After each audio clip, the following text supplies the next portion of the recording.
Howdy, brothers and sisters. This is Pike in Anchor Point, Alaska. I'm an old Rite Orthodox Christian living in my log cabin on the bank of the Anchor River in North America's farthest west highway point. A historical survey of the different paths of Old Belief, Part 2, the Vigue Desert. Today, on the first day of the Great Fast, I have the second part of our series on the different Old Believer Soglasy, the theological and cultural influence of the Vigue settlement, called symbolically a desert.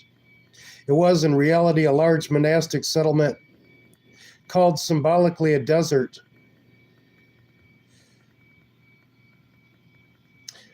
That it was a large monastic settlement cannot be overstated. For all confessions, as it was here the most important historical defense of the Old Belief was written, under compulsion, the Pomorian Answers. After Bishop Paul of Kolomna died, the reality of Old Believers no longer having any bishops was dealt with in a very different way in different communities. In Vigue, a priestless existence was reconciled early on, as we will see later. Other settlements chose to accept repentant runaway priests from the state church. The questions of the validity or legality of this are far beyond the purpose of this survey, but these disputes in essence define the fault line among which the Popovtsy and Bezpopovtsy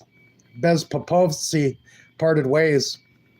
The Popovtsy and Bezpopovtsy.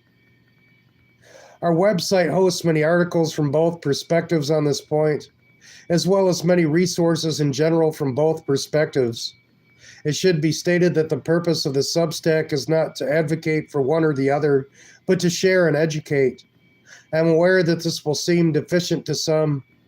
As an aside here, there are some resources for the fast for those who observe it. And maybe I can put those in the link afterwards. I'll put them in the comments afterwards. The Vigue Desert. The idea of the supremacy of the clergy over secular authority, which still lingered among the Russian clergy, received its final blow from Peter the Great, whose despotic nature could not reconcile itself to submission to the will of a patriarch. And the clergy he wished to see only persons subordinate to him, obeying the monarch's will in all things and helping to instill his views and reforms into the people. In the early years of his reforms, Peter, preoccupied as he was, had little time for church disputes. Although the old harsh laws and decrees against adherents of the ancient piety remained in force, the civil authorities took little interest in church affairs and left the struggle to the clergy.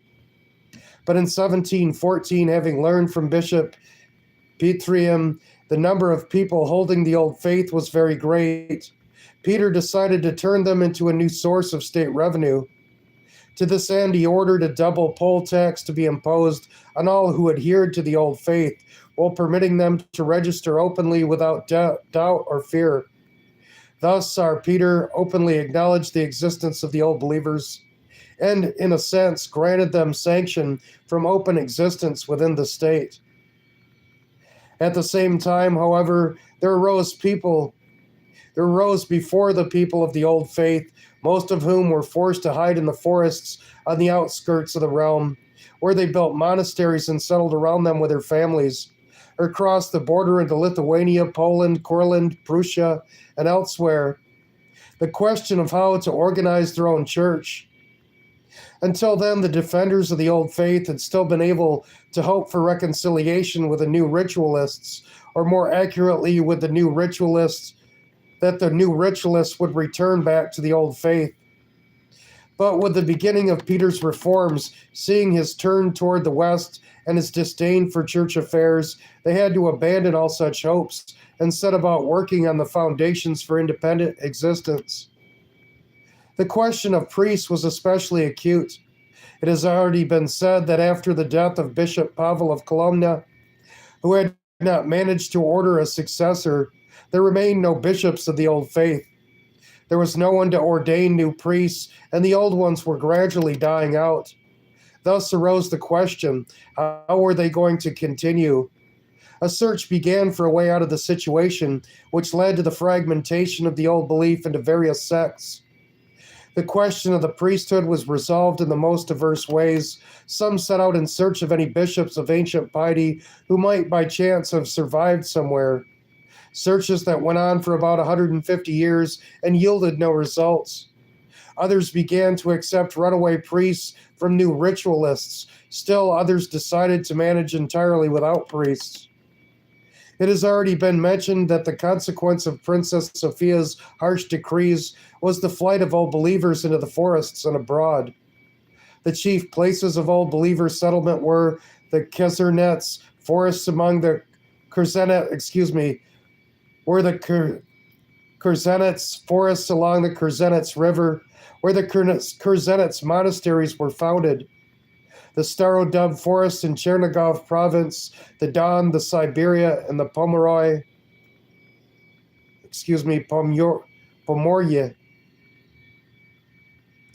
But even there, the government would not let the old believers live in peace. Frequent unrest broke throughout the country, which often had to be suppressed by military force.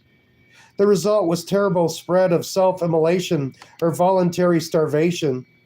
Yet even in those dreadful years of cruel persecution in the deepest forest wilderness, great strongholds of the old belief, monasteries began to arise.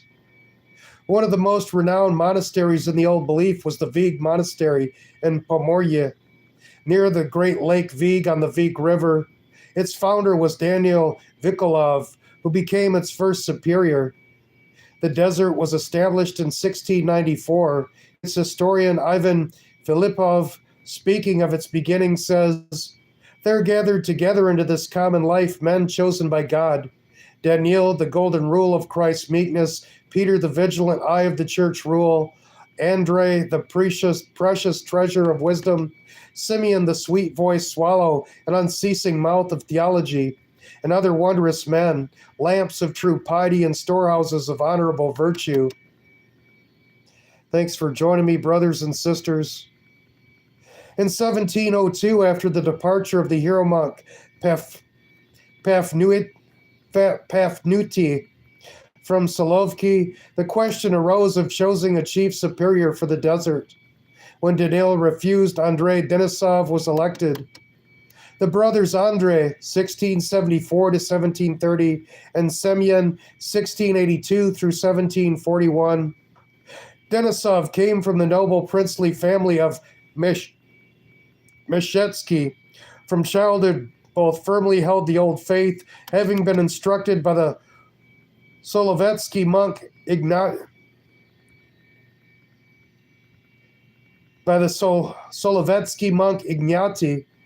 In 1692, Andrei, together with his friend Ion,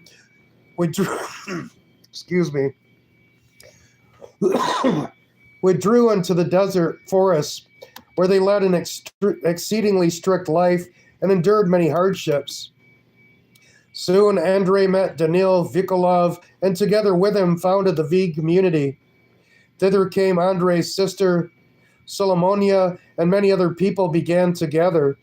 Thanks to Andrei Denisov's tireless labors, who managed all the community's economy, the settlement quickly grew and strengthened. Traveling repeatedly on community business throughout Russia and visiting Moscow and Kiev, he studied there the grammatical and rhetorical arts. Possessed of extraordinary eloquence, so cunning and sweet was he in speech that none such is found among Christians today. And in church dogmas and orthodoxy, he knew Holy Scripture so thoroughly, saw to the very end that it is said there will not be another such. In short, he was a house of wisdom and a dwelling place of Christian philosophy, like unto John Chrysostom. He won the hearts of all around him and upheld their spirit in the difficult years of persecution. His Pomorsky Otverti Pomoryan answers became the cornerstone of all old believer views, and from his desert sprang the old Pomor agreement. To his pen also belongs the history of the fathers and sufferers of Solovki, in which is related in detail the siege of the monastery and the torments endured by its defenders, the Russian vineyard, in which are gathered the lives of the chief figures of the old belief. It cost Denisov great inner struggle to consent to his election as the superior of the Vig Desert. He long refused even in writing and accepted only after the brethren promised to obey the rules of the common life charter he had drawn up, in which he demanded the strictest life. All were led to a modest monastic life, avoiding worldly temptations, to eat only 2 portions a day, unswervingly to attend divine services, etc. The whole brotherhood expressed full agreement with everything and granted Andrei the right to punish severely those who disobeyed. And so, under the wise leadership of Andrei Denisov, the desert began to grow, expand, and prosper. Already in 1706, the women were separated from the Vig Desert and established their own community on the Lexa River, 20 versts away. Its first spiritual mother for knowledge of Holy Scripture was Solomonia, sister of the Denisovs, and its hegemenia was the elderess Fevronia. The deserts were built up and populated more and more. Surrounded by high fences, they occupied a considerable area where stood a chapel with a bell tower, numerous cells, sometimes whole buildings, a refectory, hospital, almshouse, guest house, cattle yards, and many service buildings. Around the monasteries lay the Suzamak, a settlement of separate skeets administered by elected elders subordinate, like the desert themselves, to the chief church council. The church consisted of the mentors, the ecclesiarch, the treasurer, the cellarer, the elder of the skeets, and elected representatives. It met in a special cell under the chairmanship of the superior. All the chief affairs of the desert, both spiritual and temporal, were decided there, and the council's resolutions were binding. Decisions were taken by majority vote. In case of a tie, preference was given to the side on which the eldest members sat. These resolutions could apply to all members, beginning with the superior himself. Any transgressions were punished very strictly, even with expulsion or corporal punishment. Since everything was conducted according to the monastic order, the greatest attention was paid to worship. At first, on Vig, things were very poor. There were no skilled singers, very few icons. Services had to be held by splint light. There were no bells, and a board was struck instead. But when 2 men knowledgeable in Holy Scripture came from Moscow, they began to sing all-night vigils on feast days according to the church rule, and likewise on Sundays. The reading of books was introduced. They read the books with great zeal, and what was read was understood most wisely by all who listened. Little by little, the lack of books and icons was made good, thanks to Andrei Denisov's tireless efforts in collecting them on his journeys throughout Russia. Soon, a huge and extremely rich library was formed, bells were acquired, a school was established for teaching singing, literacy, correct writing, and icon painting. Every day, vespers, matins, the hours, and molebens were served. On feasts, great vespers and all-night vigils, and services lasted very long. Homilies were often delivered. At the sound of the bell, all lined up 2 by 2 and walked in good order to the prayer house, where each took his appointed place. The young who came from the world stood separately with their overseers, apart from the elders and schema monks clad in ancient monastic garb. All held listovki in their hands. In the prayer house, strict order. Listovki. All held listovki in their hands. In the prayer house, strict order and decorum was maintained. The rest of the time, everyone was obliged to engage in ceaseless labor, both spiritual and physical. The chief occupations of the Vig inhabitants were cattle breeding and farming, but they also engaged in fishing, hunting, sea trades, and later began to build their own factories, brick, tannery, and a sawmill. Generous donations flowed from all sides into the desert, which began to flourish and become the center of the old belief. At first, the government regarded the desert favorably, but the new ritualist clergy could not look indifferently upon the community's prosperity, and did everything possible to oppress it and lay snares. Nevertheless, the community existed for almost 150 years for the good of the whole old belief until in the harsh reign of the Emperor Nicholas I, it was ravaged and destroyed. Like most old believer monasteries, The destruction began in 1836 when the Vigue inhabitants were forbidden to acquire real estate.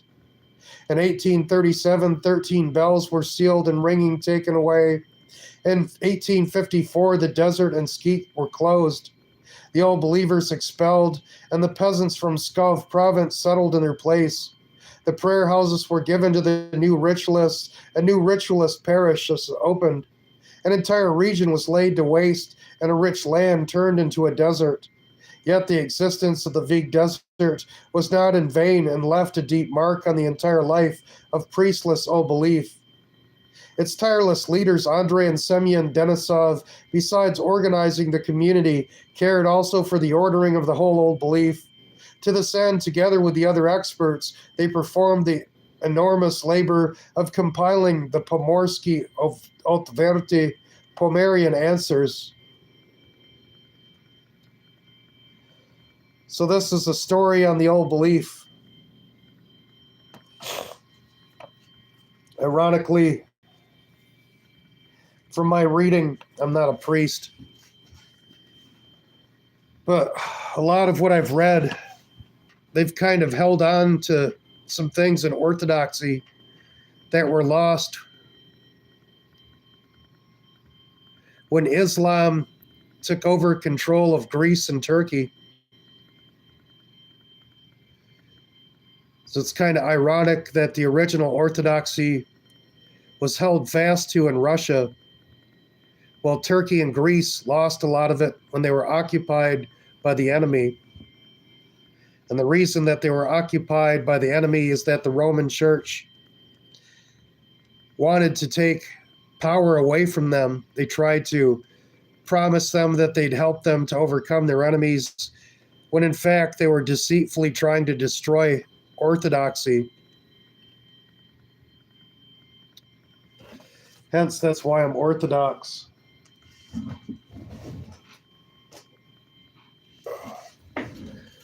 So I hope you enjoyed this reading. I think this is kind of a standalone stream on this one, since it's dealing with the Vigue Desert and the old belief. The next readings I'll keep separate from this.